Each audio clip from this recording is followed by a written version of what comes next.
There we have it, some waves, some thumbs up, and some smiles. First atmosphere, all of that is expected. We are anticipating an acquisition of signal around 2:51 p.m. Pacific time, so just minutes from now, and you may hear the core begin to hail out or call Dragon for work that it does. Those drogue parachutes will slow it down from 350 to about 119 miles per hour. We can see 15 kilometers. Brace for drogue window.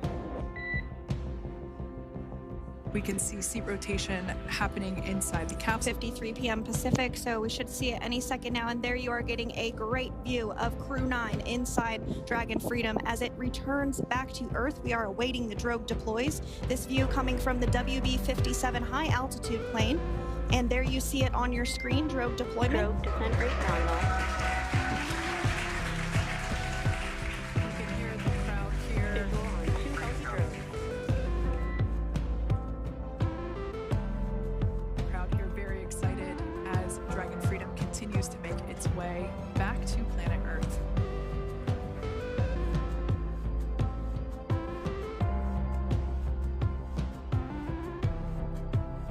Next up, we'll stand by for the main deployment of the parachutes. The mains are quite a bit larger. You'll be able to notice the difference on your screen once they deploy, and they continue to ensure that the Dragon spacecraft slows down even further. As we mentioned, Freedom will be traveling 16 miles per hour when it splashes down off the coast of Tallahassee, Florida, here at 2:57 p.m. Pacific time this afternoon. And there we go. We have visual on 4 healthy mains. That view was from inside. Freedom copy. That view was from inside one of the buckets where the parachutes are located. So we see a great view there of the reefing on those parachutes. And as those main parachutes begin to inflate fully, 4 beautiful, healthy mains. Now awaiting visuals of splashdown. Freedom. We'll start to hear Commander Nick Hague. Copy 1000. As we heard right there, Commander Nick Hague will be calling out the altitude of the Dragon capsule from here on out. Landing in water is simpler and provides more margin against unlikely parachute issues. You can see those parachutes continuing to slow the Dragon capsule down. And if you're just joining us, you're looking at 800 meters. a live view of Crew 9, just minutes away from splashing down off the coast of Tallahassee, Florida. Splash down 2 minutes from now at 2:57 p.m. Pacific. We do have 4 healthy mains really doing the job there. Just breathtaking views of a calm, glass-like ocean off the coast of Tallahassee, Florida. Crew 9 just minutes away from splashing down. This is really such an incredible shot. Copy 600. That was a live view from our recovery vessel, Megan, which is stationed a couple miles away from the splashdown site. We can see the crew there using their restraints as resting places for their arms. They were just in space moments ago, so their arms were able to float freely. 400 meters. This is a gorgeous bluebird day here that we have for the splashdown of Crew 9. It's incredible to think that the Dragon capsule just minutes ago was going over 17,000 miles per hour, and now gently coasting to a soft splashdown. 200. Copy 200 meters. Brace for splashdown.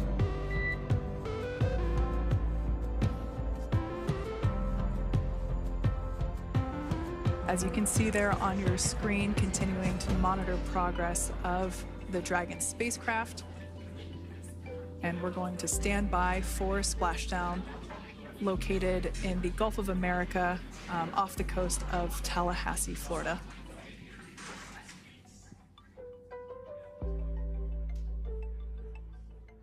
And splashdown. Crew 9 back on Earth.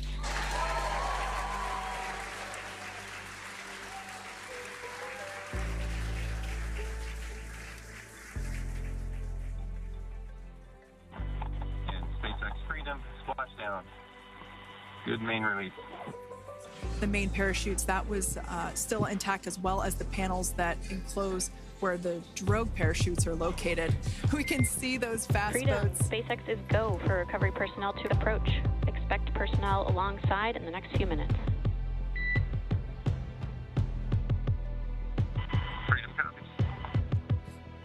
We can see those fast boats. We weren't kidding when we said they were fast. While it does take about 30 minutes for the main recovery vessel to make its way over to the capsule, these fast boats will be doing a couple of things simultaneously. A couple of them are going to be working to retrieve the parachutes that you see in the background there of this drone shot. Those parachutes will be retrieved from the ocean surface. We want to make sure we are able to pull those out. The recovery vessel there closest to the spacecraft is going to be performing some safety checks. We can see there they're using an instrument that is basically working to detect if there are any hypergolic vapors or fumes that are still residing in and or around the Draco thruster nozzles or outlets. The hypergolic fuel, which is necessary for on-orbit burns to maneuver the spacecraft. Unfortunately, those hypergolics are unable to be breathed. They are toxic, and so this team here is doing those initial safety checks to make sure that it is safe for the rest of the recovery team to approach the spacecraft. They're also checking to make sure that any residuals from the pyros are safe and are not going to cause any issues. We can see the team working their way around the spacecraft to do these basically these sniff tests on all of those Draco thrusters. And as we continue to await the recovery of our Dragon spacecraft with NASA astronauts Nick Hague, Sunny Williams, Butch Wilmore, and Roscosmos cosmonaut Alexander Gorbanov inside, Dragon has autonomously completed several steps to safe itself following splashdown. We are continuing to see Dragon in what is known as Stable 1 configuration. That's kind of the ideal configuration following splashdown. It's upright, and the Dragon capsule's in the right configuration for it to be hoisted into the recovery vessel Megan, which you do see a little ways off in your screen approaching. Dragon will continue to remain live on air with you through that recovery process, all the way through the point where the crew is extracted from the Dragon spacecraft.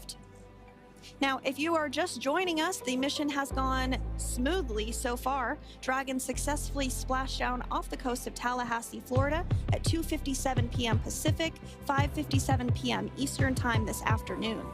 Approximately 17 hours prior to splashdown, Dragon autonomously undocked from the International Space Station, completed a series of departure burns, jettisoned its trunk section, and performed its final burn, the deorbit burn. This placed the Dragon spacecraft on a trajectory toward Tallahassee, Florida. Dragon successfully re-entered the Earth's atmosphere, followed by deployment of its parachutes to slow the spacecraft down to a gentle splashdown. We're now going to follow the Freedom, hypergol sweeps and unfired ordnance checks are nominal. Rigging is in progress. Approximately 25 minutes until capsule lift. Stand by for PMC with SpaceX flight surgeon. Splashdown parameters today, obviously wave height, ne'er a concern. The weather is beautiful, as Jaden mentioned, in the 60s, sunny.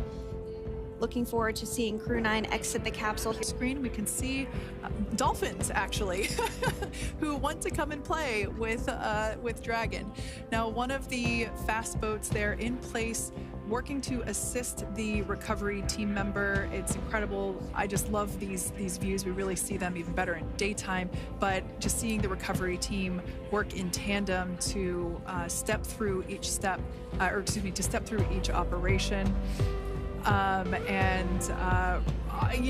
Obviously they're getting quick assists from the honorary part of the recovery team, those dolphins in the water there. Now, the recovery team member that is crawling around the Dragon spacecraft, earlier we saw a view where it was like a spider monkey pose.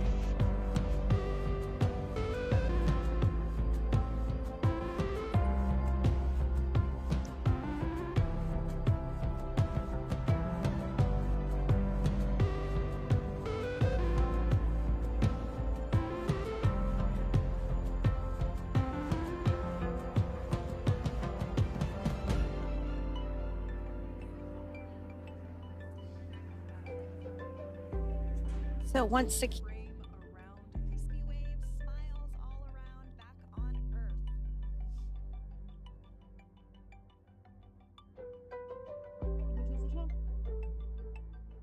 The expected procedure, as the crew will be taken to medical facilities following their exit from Dragon.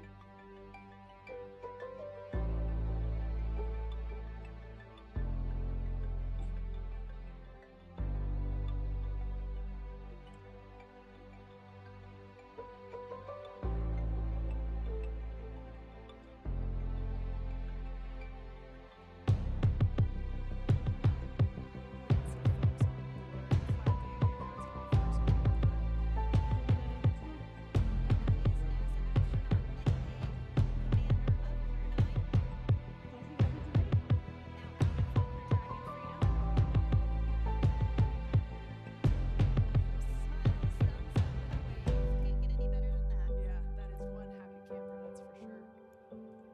Two.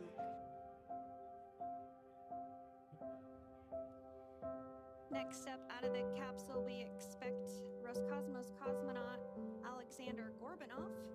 His first space flight. Spent 171 days in space alongside NASA astronaut Nick Hague. Looks like we're getting some cheers and clapping on board as Alexander is slid down the little ramp and placed into the mobility aid. Again, big smiles.